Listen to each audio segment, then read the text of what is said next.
Rain slammed against the windshield as the wipers fought to keep up, but Tessa could barely see through the blur. Her vision clouded by tears more than weather. Her hands trembled on the wheel. In the passenger seat sat a box. A simple cardboard box, torn at the edges, filled with the remains of a marriage. A framed photo of a wedding, an old birthday card signed, "To the love of my life," and a necklace she once thought meant forever. Tessa wasn't running from a breakup. She was running from a betrayal so deep it cracked her identity in half. Her husband was gone, and not just to another woman.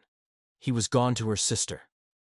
But as she drove away from everything she knew, Tessa didn't know one thing yet. She wasn't just driving toward heartbreak. She was heading toward a truth that would rip every lie wide open, and nothing, not even blood, would be spared.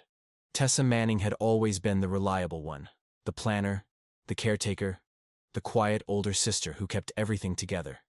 She thought her life was safe, steady, a loving husband, Jason, a modest home, and a peaceful rhythm. But 3 weeks ago, that illusion shattered. It started with Jason acting distant, hiding his phone, late-night gym trips, unfamiliar cologne.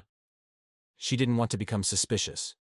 But one night she gave in and checked his messages. What she found was beyond betrayal. It was destruction. The texts were full of intimacy and emotion, signed not by a stranger, but by her own sister, Renee. Tessa's world spun as she read the messages. Renee telling Jason he made her feel special, Jason replying with heart emojis and longing. When Tessa confronted Jason, he didn't even lie. "It just happened," he said. "You were always tired. You turned into someone else."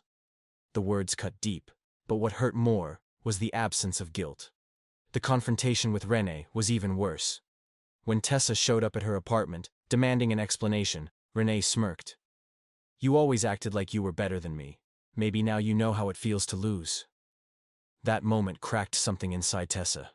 She moved out, staying temporarily with a kind co-worker named Courtney, trying to survive the days and numb the nights.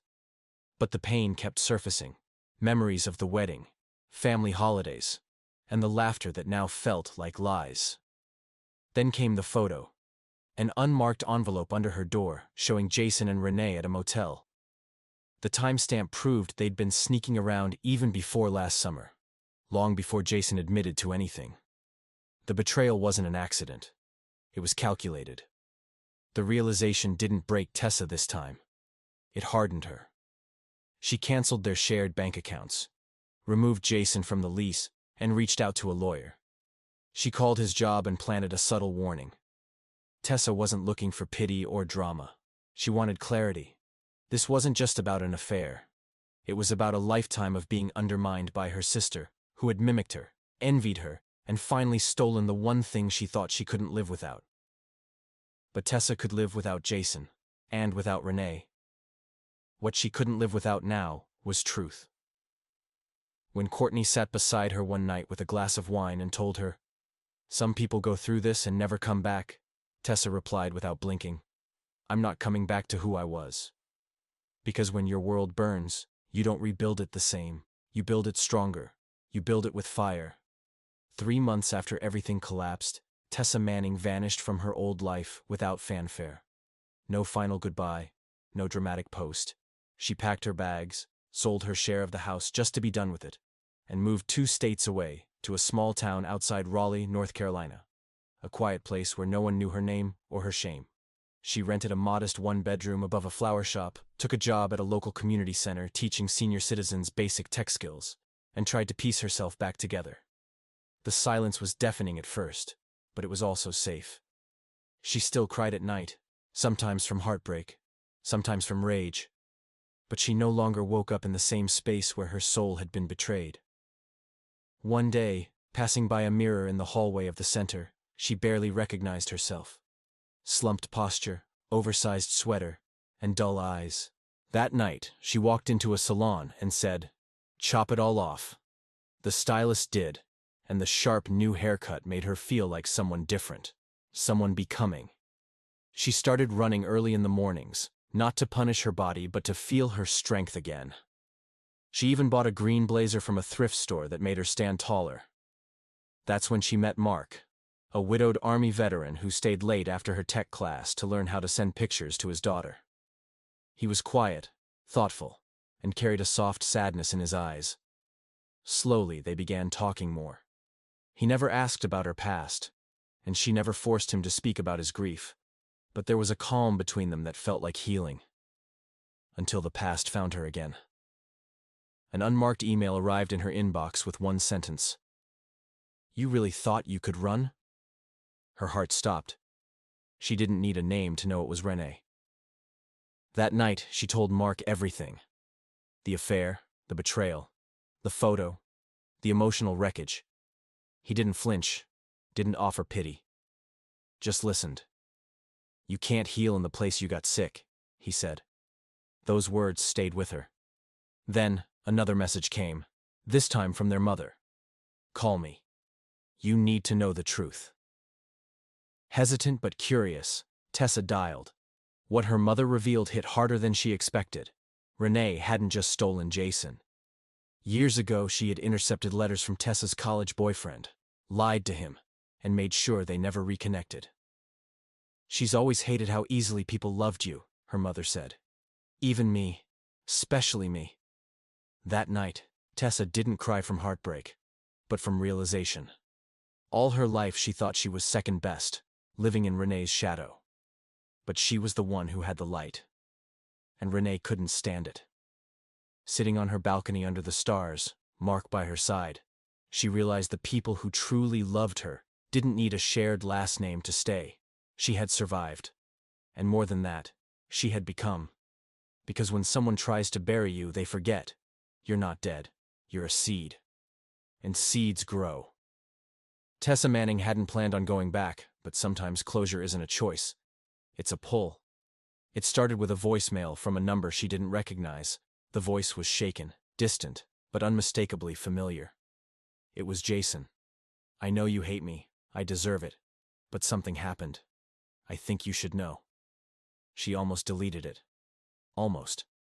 But that itch in her gut, the one that had saved her before, told her to listen again. And again. 2 days later, she was on a bus back to the town she swore she'd never see again. The town where her sister lived in her old house with her old life.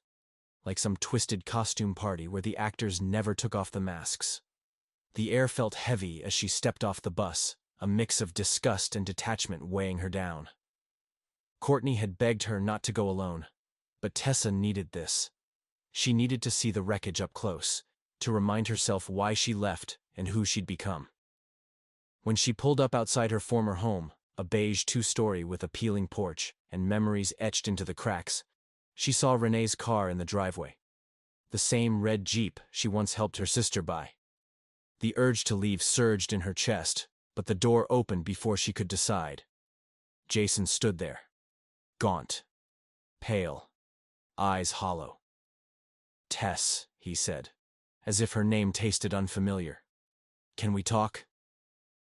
She followed him inside but didn't sit. The house looked the same, and that made her stomach turn. Same couch, same dining table, but a weird emptiness in the air, like ghosts were trying to scream through the walls. Jason cleared his throat. "Renee left. 3 weeks ago." Tessa blinked. "What?" He nodded. "She took money from our joint savings, emptied it. I came home and she was gone. No note. Just gone." Tessa stared at him, unable to decide if she felt pity or satisfaction. Maybe both. Jason kept talking. "She lied to me too, about you, about everything. She said you were cheating first, that you didn't love me. She fed me those lies until I believed them." Tessa let out a bitter laugh. "And you believed her over your wife."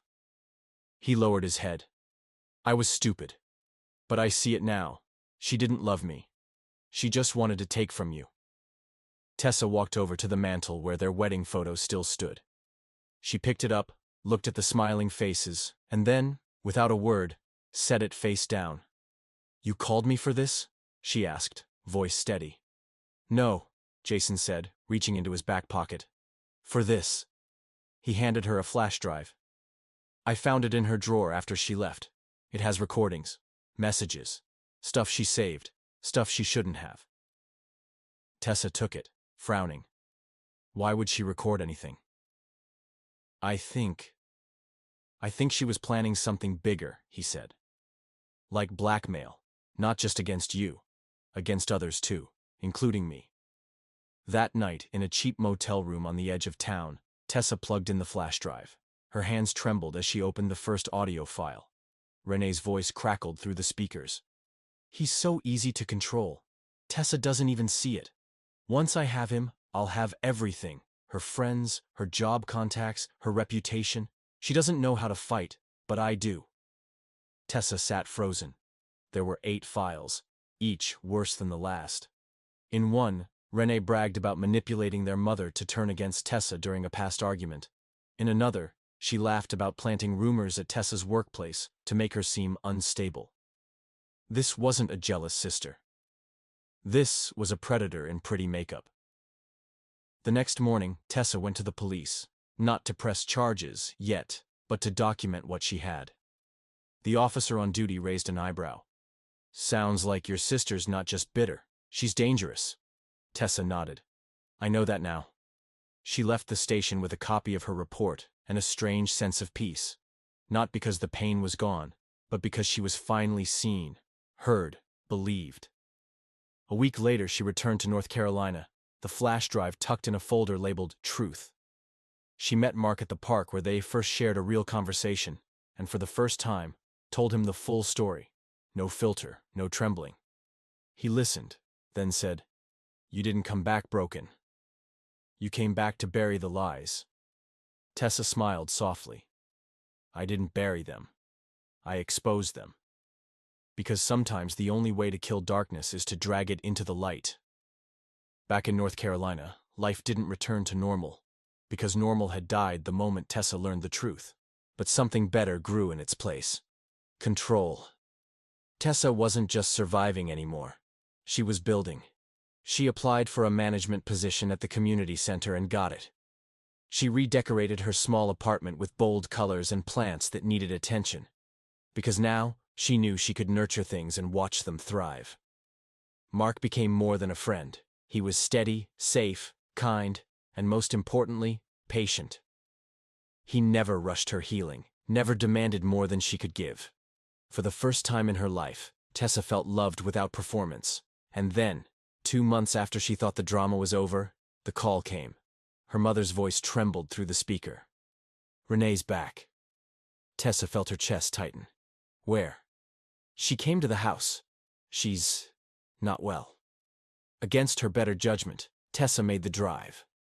Her mother's house was just as she remembered. Overdecorated, too warm, and smelling like overcooked pot roast. But it was what she saw in the living room that froze her. Renee. Skinny. Pale. With dark circles under her eyes and a desperation that clung to her like smoke. Tessa, she whispered, as if the name still tasted sour. Tessa didn't speak. She sat, waited. Renee didn't cry. She never did. But her voice cracked. He left me too. Jason. Said he couldn't forgive me. Tessa raised an eyebrow. You thought he'd stay? Renee swallowed. I thought I'd finally win. That admission hit like a punch to the gut. Not because it was shocking, but because it confirmed what Tessa had always known. This was never about love. It was about competition. A twisted race only Renee had been running. You destroyed everything, Tessa said. For what? A man? A house? My leftovers? No, Renee said, and for once her voice was empty of venom. I destroyed everything. Because I never knew who I was without you to hate. Silence fell between them. Their mother sniffled from the hallway, but neither sister moved. Finally, Tessa stood. I don't hate you, Renee. I pity you. Renee's eyes welled up. Do you ever think we could fix this? Tessa turned toward the door. Some things don't get fixed. They just get buried. She walked out without looking back.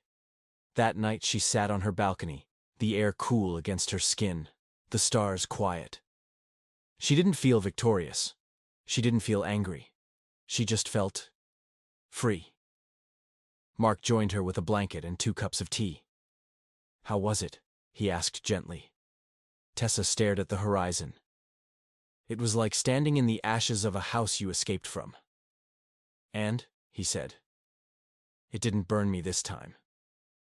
In the weeks that followed, Renee tried to reach out again.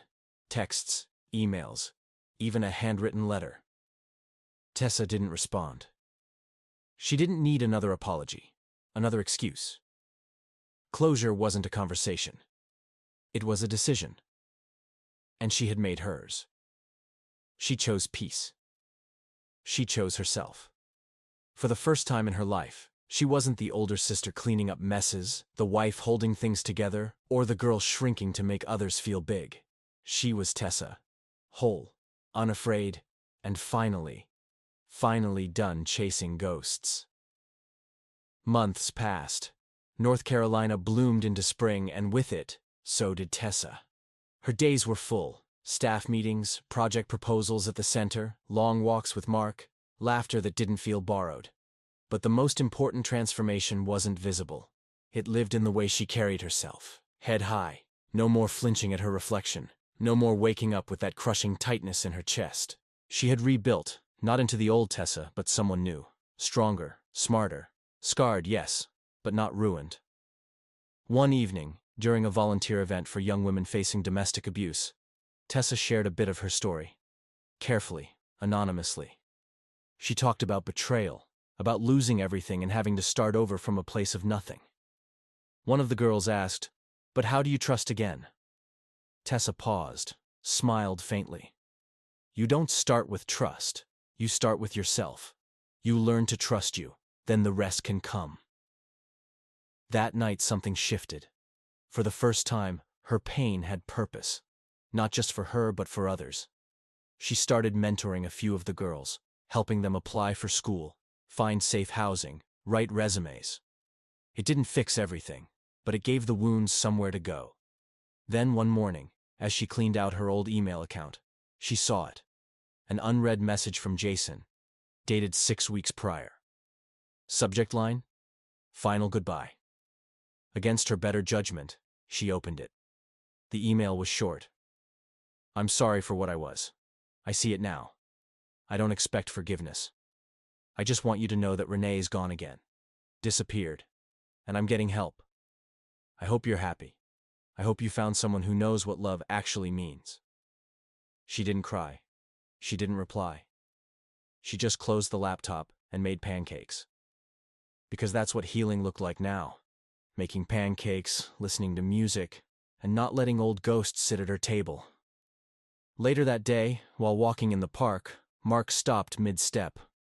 "You know," he said, "I've loved you for a while now. But I waited. Because I wanted to make sure you didn't need saving." Tessa blinked, heart stilling.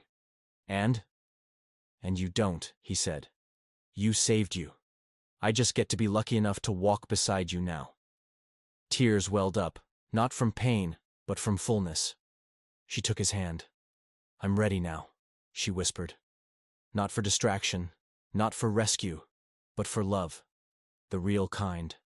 And with that, she stepped forward into a life she built brick by brick. Not from what was done to her, but from what she chose to become. 1 year later, Tessa stood in front of a small audience at a women's empowerment conference, invited as a guest speaker after one of the girls she had mentored shared her story and named Tessa as her inspiration. She looked radiant, sharp in a navy blue suit, eyes bright, voice steady. "There was a time," she began, "when I thought my life was over. Not because I lost everything, but because I realized the people I trusted the most were the ones tearing me apart." The room fell silent. "My sister didn't just steal my husband. She tried to steal my sense of worth, my voice, my peace. And for a while, she did." Tessa took a breath, met the eyes of the crowd. "But here's what I've learned. Your identity isn't something someone can take. It's something you reclaim. And when you do, no one, not even blood, can rob you of it again." The applause was warm, not loud, but full of meaning. After the speech, women lined up to speak with her, some crying, others just wanting to say thank you. But it was the last woman in line, a quiet, nervous-looking woman in her 30s, who left the deepest mark. "Your story," she said, voice shaking. "It's mine too. Different names, same pain. And hearing you, it made me believe I can get through it." Tessa held her hand and whispered, "You already are." That night, back home, she curled up on the couch with Mark, a fire crackling, a dog they'd adopted snoring softly at their feet.